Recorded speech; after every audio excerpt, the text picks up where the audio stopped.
ইনি হলেন আমাদের সবার প্রিয় খালিদ ফারহান ভাইয়া। খালিদ ফারহান ভাইয়া আয়ারল্যান্ডে থাকেন এবং একজন ইন্টেলেকচুয়াল ব্যক্তি। কিন্তু প্রবলেমটা হচ্ছে তিনি যখন তার অনলাইনে কোর্স বিক্রি করেন, প্যাসিভ জার্নাল আরও বেশ কিছু আছে, ইংলিশ স্পোকেন কোর্স, বিদেশে পড়াশোনার কোর্স, আরও কত কি হাবিজাবি, এটাতে সেটা তমুক অমুক। তো এই কোর্সগুলোতে তিনি ভাওতাবাজি আর চাপাবাজি দিয়ে আসলে বিক্রি করেন। তার ইউটিউবে একটা ভালো ফ্যান ফলোয়ার আছে, সেগুলোর বদৌলতে তিনি কোর্স বিক্রি করে একটা মোটা অঙ্কের টাকা কামান।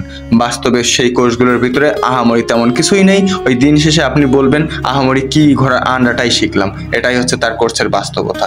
সুতরাং আপনারা তার কোর্স আমার মনে হয় না কেনাই বেটার। আর যদি কিনেন তাহলে ভালো করে চিন্তা ভাবনা করে কিনবেন। বেকার এত টাকা দেওয়ার কোনো মানে নেই। যেই কোর্স কেনার পর যেই কোর্স থেকে আপনি কিছুই শিখতে পারবেন না, একটা ঘোড়ার আন্ডাই শুধু পাবেন। তো খালিদ ফারহান ভাইয়া অনেক ছোট ইউটিউবারকে স্ট্রাইক মারেন এবং তার এটাই স্বভাব।